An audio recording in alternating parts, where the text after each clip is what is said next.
తెలుగుదేశం ఆంధ్ర అధ్యక్షుడు అచ్చెన్నాయుడు ఏకంగా పార్టీని పడుకోబెట్టేస్తున్నారా? గెలుపు ఊపు వచ్చిన ఉత్తరాంధ్రలో ఇప్పుడు నెగటివ్ టాక్ ఎందుకు వస్తుంది? కనీసం 25 సీట్లకు తగ్గవని గొప్పగా చెప్పుకున్న చోట ఇప్పుడు నమ్మకం ఎందుకు సడలింది? పార్టీ నిర్ణయాలు బూమరాంగ్ అవుతున్నాయా? అసలు ఇప్పుడు ఉత్తరాంధ్రలో టీడీపీ పరిస్థితి ఎలా ఉంది? తెలుగుదేశం పార్టీకి మొదటి నుంచి బలమున్న ఏరియాల్లో ఉత్తరాంధ్ర ఒకటి.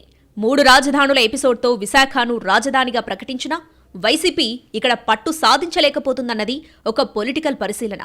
ఆ ఊపుతోనే ఈసారి ఉత్తరాంధ్రలో ఉన్న మొత్తం 34 స్థానాలకు గాను 25 నుంచి 27 సీట్లకు తగ్గకుండా గెలుస్తామంటూ గతంలో లెక్కలు గట్టారు టీడీపీ నేతలు.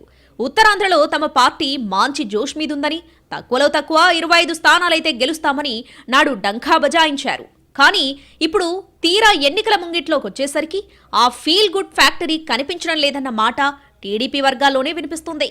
తాము 25 సీట్లు గెలుచుకునే సంగతి పక్కన పెడితే ఇప్పుడు మెజారిటీ నియోజకవర్గాలు వైసీపీ ఖాతాలో పడే అవకాశాలు పెరుగుతున్నాయన్న చర్చ టీడీపీ వర్గాల్లో జరుగుతుందట. అలా ఎందుకు?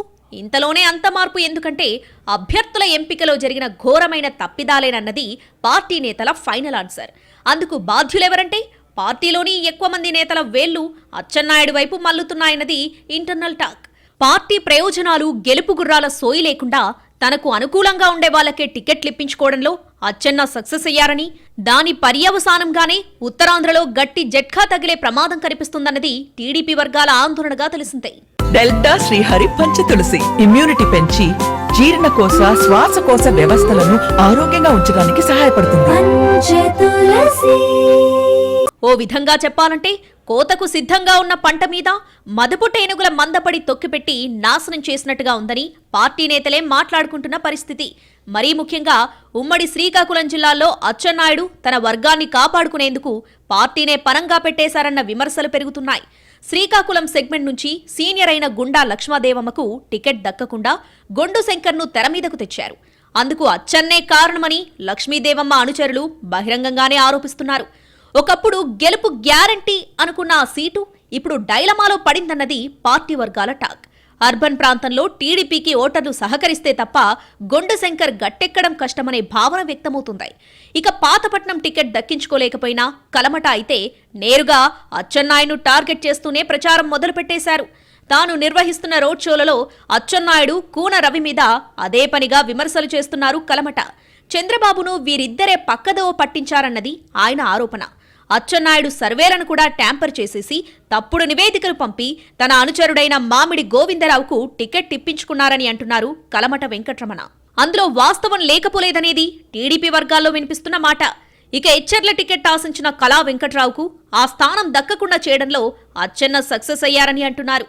ఈ క్రమంలో ముందు నుంచి తాను అనుకున్న విధంగా కళాను చీపురుపల్లికి పంపగలిగారని అంటున్నారు. ఎచ్చెర్లలో కళా వెంకట్రావుకు వ్యతిరేకంగా కలిశెట్టి అప్పలనాయుడును తయారు చేయడమే కాకుండా అతనికి ఏకంగా విజయనగరం ఎంపీ టికెట్ వచ్చేలా చక్రం తిప్పారని గుసగుసలాడుకుంటున్నారు టీడీపీ నేతలు. విజయనగరం లాంటి టికెట్ ఇచ్చే ముందు ఎవరిని నిలబెట్టాలి, సమీకరణాలు ఎలా ఉన్నాయన్న కనీసం ఆలోచన చేయకుండా ఏకపక్ష నిర్ణయం తీసుకుంటే ప్రత్యర్థి పార్టీలకు పని సులువు కాదా అన్నది పార్టీ వర్గాల క్వశ్చన్. ఈ విషయంలో కూడా పార్టీని అచ్చెన్నే పక్కదారి పట్టించారన్న అభిప్రాయం బలంగా ఉంది. ఇక పాలకొండలో చాలా కాలంగా పార్టీ కోసం పనిచేస్తున్న నిమ్మక జయకృష్ణకు కాకుండా ఆ స్థానం జనసేనకు వెళ్లేలా తెర వెనుక పాత్ర పోషించి నిమ్మక జయకృష్ణకు చెక్ పెట్టడంలో అచ్చెన్న సక్సెస్ అయ్యారన్న చర్చ జరుగుతుందట పార్టీలో. కురుపాం సెగ్మెంట్లో కూడా స్థానికంగా ఉన్న 5 గ్రూపులకు చెందిన నేతలు ఓ మాట మీదకొచ్చి లావణ్య అనే నేతను అభ్యర్థిగా ప్రపోజ్ చేస్తే ఆమెను కాదని శత్రుచర్ల విజయరామరాజు వర్గానికి చెందిన తొయ్యకకు టికెట్ ఇప్పించి పార్టీ రాష్ట్ర అధ్యక్షుడే గెలుపు అవకాశాల్ని తగ్గించేశారని అంతర్గత చర్చల్లో మాట్లాడుకుంటున్నారు. ఇక ఎస్కోటలో అసంతృప్తులను రాజేయడంలోనూ అదృశ్య హస్తం ఉండనే ఉందట. ఓ పక్క ఇంత చేసినా ఆయన తాను ఏరికోరి ఖరారు చేసిన అభ్యర్థుల గెలుపు కోసం పనిచేయడమో లేదా అసంతృప్తులను చల్లార్చడమో చేస్తున్నారా అంటే అదీ కనిపించడం లేదన్నది పార్టీ టాక్. ఇవి పైకి కొన్ని సెగ్మెంట్లుగానే కనిపిస్తున్నప్పటికీ ఈ ప్రభావం చుట్టుపక్కల నియోజకవర్గాల మీద కూడా పడుతుందన్న ఆందోళన వ్యక్తమవుతుంది. దీంతో కొంత క్లారిటీ ఉన్న సెగ్మెంట్లలో కూడా నెగిటివ్ టాక్ స్ప్రెడ్ అవుతుందట. ఈ పరిస్థితుల్లో ఉత్తరాంధ్రలోని చాలా సెగ్మెంట్లలో వైసీపీ పైచేయి సాధిస్తుందనే చర్చ మొదలైనట్టు టీడీపీ వర్గాలే ఒప్పుకుంటున్నాయి.